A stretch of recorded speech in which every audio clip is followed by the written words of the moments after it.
All right, today we're jumping right into a really profound system of knowledge, of healing, and incredible cultural resilience. We're going to explore the deep history and the living, breathing practice of hoodoo, rootwork, and African American herbalism.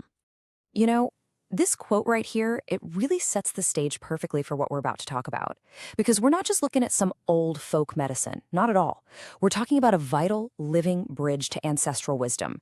Think about it, a tradition that kept generations going through the most unimaginable hardships, all by transforming the world around them into a source of real power. So let me ask you, when you hear words like hoodoo or rootwork, what's the first thing that pops into your head? For a lot of us, it's probably images straight out of movies and TV, right? Well, the reality, it's so much deeper, way more powerful, and a lot more human than any of those stereotypes could ever show. Okay, so that's exactly where we need to start. We have to move past all that sensationalism. We're going to pull back the curtain on the stereotypes to really get to the heart of these traditions. Yeah, this really lays it out, doesn't it? The stereotype is all about curses, voodoo dolls, and dark, scary forces. But the reality? The way it's actually practiced, it's all about healing, finding balance, strengthening community, and, maybe most importantly, protection. So let's be crystal clear about this. Hoodoo, which you'll also hear called rootwork because of its focus on, well, roots and herbs, it's not some kind of dark art. It's a spiritual and wellness tradition. And it was born from the brutal, absolute necessity of survival. It was created by enslaved Africans to protect themselves, their bodies, their spirits, their communities. At its very core, it has always been a tool of empowerment. But to really get it, to truly understand, we've got to go back, way back. We need to look at its deep, deep roots in Africa. See, this knowledge, it didn't just magically appear in the Americas. It was carried across the Atlantic in the minds and hearts of enslaved people. They held on to this incredible wealth of botanical knowledge, of healing practices from all these different, really sophisticated traditions like Yoruba, Fon, and Kambo. It was a kind of cultural memory that no chains could ever hold back. And this is such a crucial point. We're not just talking about knowing which leaf to use for a fever. This knowledge was part of a whole worldview, a holistic system that saw no separation between the physical world of plants and the spiritual world of ancestors. They were deeply, deeply connected. You couldn't heal the body without also healing the spirit. So the big question is, how on earth did these ancient African practices survive in the brutal new world of American slavery? And not just survive, but change.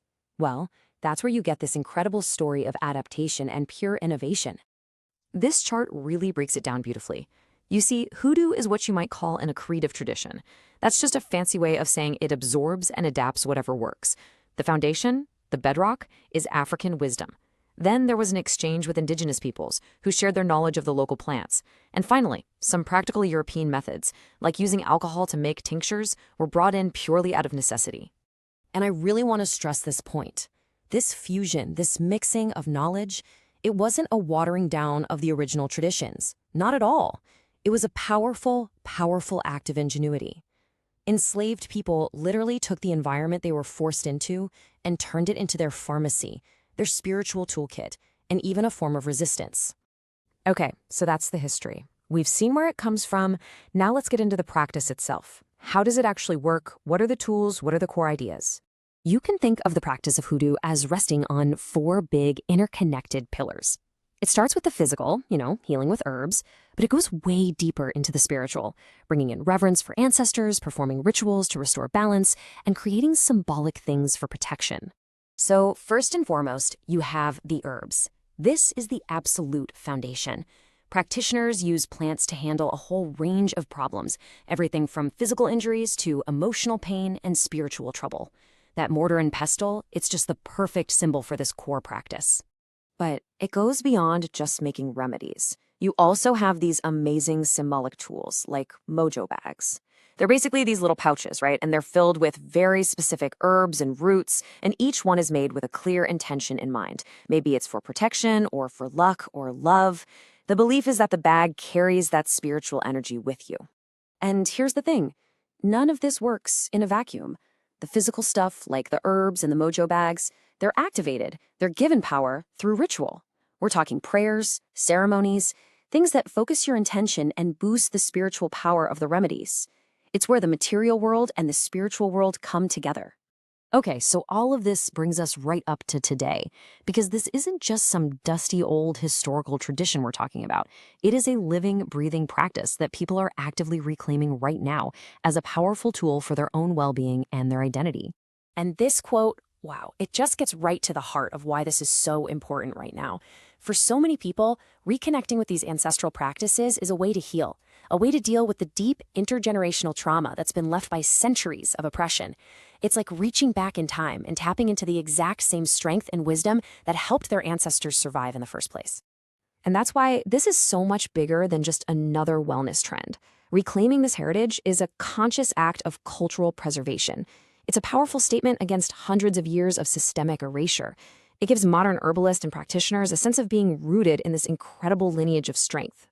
So what you have today is this beautiful, living tradition. It's not a relic of the past at all. African-American herbalism is vibrant, it's evolving, it's still growing, and it's enriching not just individual lives, but the entire collective cultural identity of the community. And that really leaves us with something to think about, doesn't it? We've just walked through one incredible, powerful example of ancestral knowledge being brought back to life. It kind of makes you wonder, for all of us, no matter our background, what forgotten wisdom from our own heritage is just sitting there, waiting to be reclaimed? And what kind of strength could we find if we did?